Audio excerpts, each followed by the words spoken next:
Arthur? They neutralize any acidic or basic solutions that would affect the pH.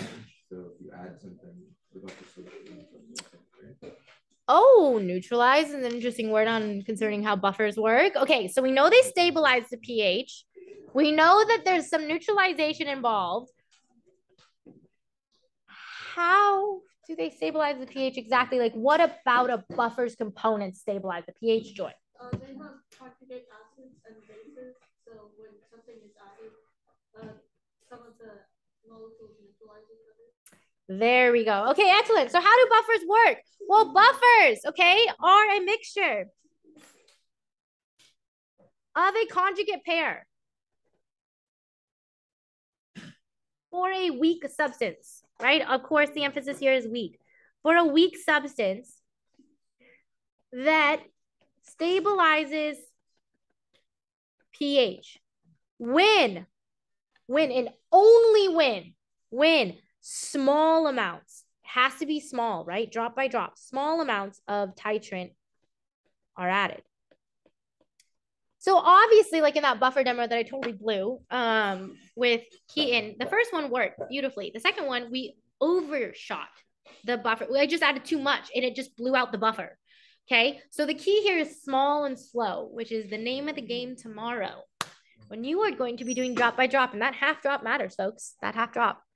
Okay, you got to go slow. Whoever's working with Keaton probably shouldn't be the judge. Let him be the judge of the color. But if you're, I do know that last time you guys all got very competitive about that half drop. It was very funny to watch. With like you were competitive against your own beret.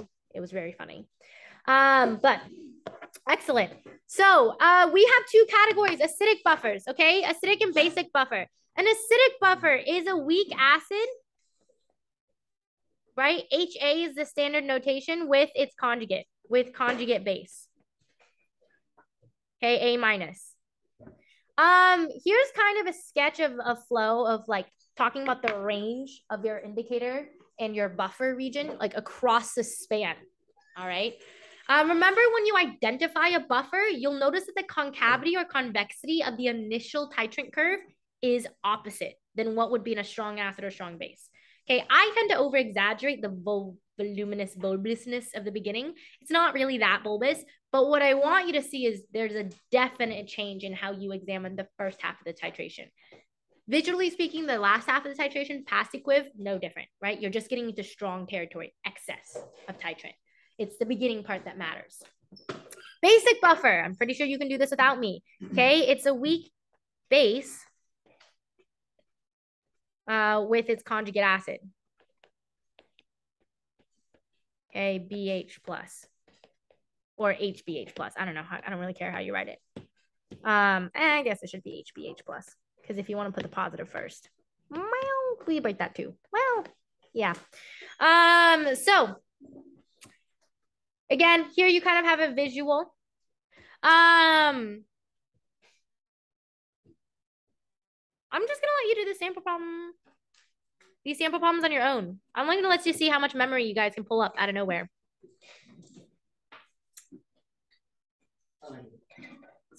Yep. Don't forget Henderson-Hasselbalch equation. Well, you can scroll up in your notes. So try this about 5-6 minutes. Try to get this figured out.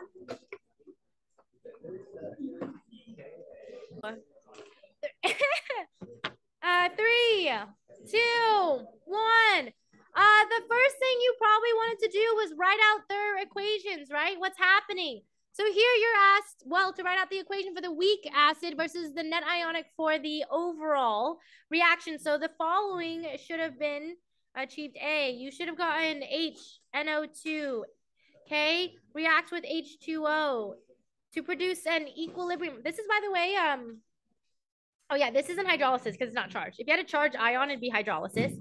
To produce NO2 minus and H3O plus. HNO2 is a weak acid. Let the text, the problems teach you. Start remembering those things. Oh, this isn't a compound. And an example of a weak acid. Okay. Okay. So B, now you write out the overall equation with the strong acid titration. And this is a one direction reaction. We aren't isolating it to the equilibrium of the weak conjugate, okay? So what we're doing is with a net ionic, you don't really care about any spectator ion, and you just have it react with the acid. And here you're obviously having the conjugate base react, and you get HNO2. You reproduce the acid with H2O liquid, okay? And then you were asked to, okay, see how will the ratio between the conjugate pairs, okay, and the H3O plus and the pH change following the addition of this acid. Well, what we see is with more acid, the ratio between, guys, NO2 minus will increase because with the addition of acid, you produce more HNO2. So what would happen to the pH? Well, you would actually have to use Henderson-Hasselbalch equation to consider what would be happening, okay? And then here it's base over acid, right, of the conjugate pair. Wait a boy. Okay, so that's kind of how you would find that. Yes. What happens to 1 mole of NaNO2? I'm just showing you that you're working with equal molar. You're equal molar in the buffer condition. Yeah. Yes.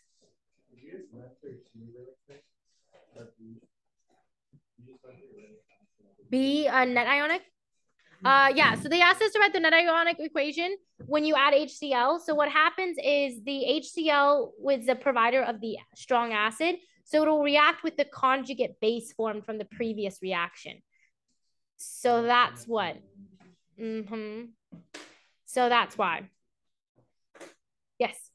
For that same one, on the product side, why is HNO2 not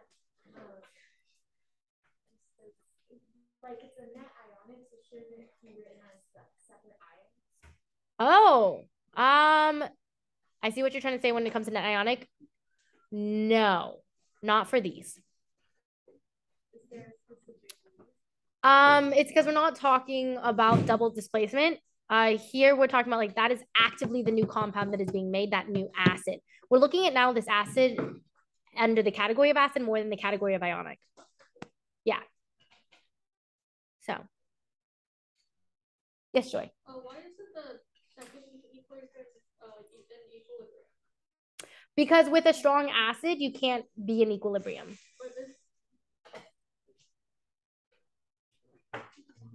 Yeah. Wait, but then isn't that not a buffer because it's not as strong?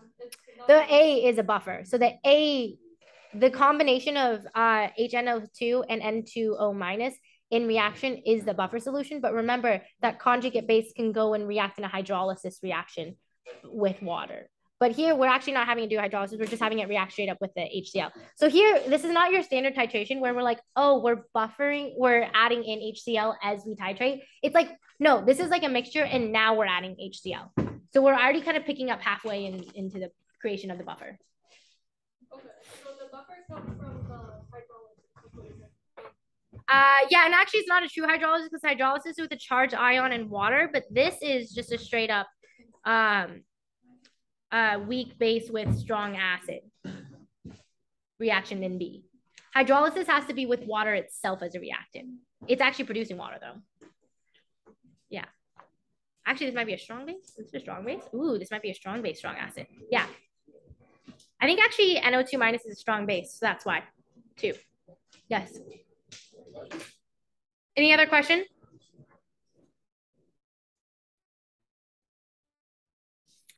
Okay, so for the next one, it's pretty similar. And this was mainly, you didn't have to do the extension. Like the extension was not necessary. So what you had to focus on is hydrazine. It's a weak base with a KB. What compound could you add to a 0.5 molar solution of hydrazine to make it a basic buffer solution? So here's the big idea. To create a buffer, okay, you want to add a compound with N2H, let's see, if it's a weak base, you want to add a compound that's a conjugate acid. So for question 1, a buffer has to be a conjugate pair.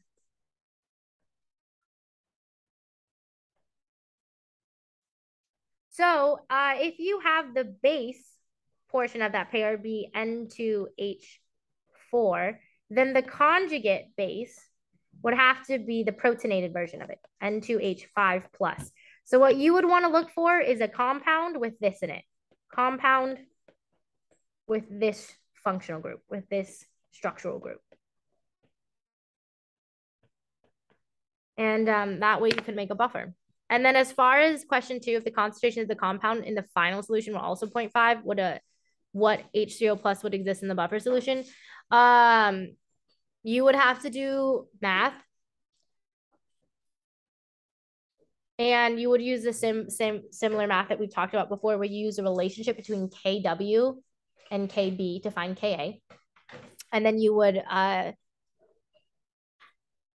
given the KA, you can, hold on. You can find the pH. Am I doing that right? No, you would do this relationship. Okay. For this one, you would have to recognize that at half equiv, the ion concentration of hydroxide is equal to Kb, which is just like the base version, but you didn't have to do this, of the buffer region for a basic buffer. Okay. So if you know that at half equiv, no, and honestly, I don't want to go over this. Here's why. Because this question is actually an extension that I don't think is necessary. I'm going to leave it. I don't think it's necessary at all, because the more I'm reading through it, I'm like, this is not necessary. Because here's why. The type of problem you'll be given has been thoroughly covered in the previous examples. This is a really conceptual one. I'd actually think it'd be better for you to just take this time to go through your workbook and go through the AP classroom quizzes than me go through this question that's kind of actually extraneous. So it's kind of this like off version of a question. So final thing, Henderson-Hasselbalch, okay, equation, very useful. Please know it, please love it. I believe you are given it on the AP equation sheet. Okay, please tell me I'm right. I believe you're given it, right? Base over acid. And of course, this has to be a pair. Like this has to be a pair. Like it can't be just some random base and some random acid. Like it has to be the same foundational group. Okay. Last thing I want to talk to you about is the buffer capacity. Okay. Buffer capacity is the amount of acid or base a buffer can neutralize before the pH, basically before you blow the buffer.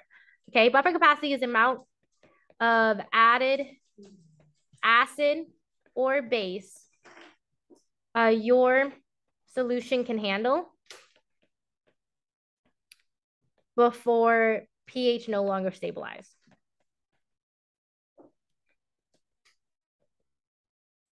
All right. So if you have a high buffer capacity, that just means you can add a lot. Okay. A high capacity buffer means you can add a significant amount before it breaks. Just, how would I put that? Stabilization occurs over significant, I know that some of you guys didn't have to use the word significant, but significant amount of acid or base added, right? To increase the buffer capacity, what you can do is increase the concentration of species in the buffer, right? So you could increase the buffer capacity by just adding higher concentration of buffer, right? That way it can handle more of the added titrant. A higher capacity for addition of base, what that translates to is that when it has more conjugate acid than base.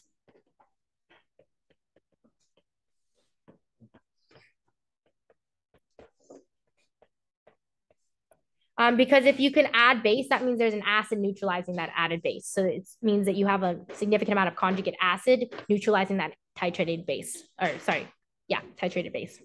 The opposite would be true for higher capacity for addition of acid. It's when your solution has more conjugate base. Okay, than acid.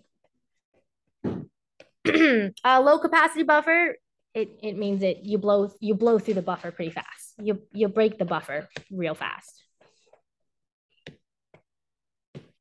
Okay, break buffer quickly. You just can't add as much titrant before it starts destabilizing. And that's it. So you guys are now going to be studying for a test, or sorry, not a test, a mini quiz test with FRQ and your pre-lab. So best of luck, everybody.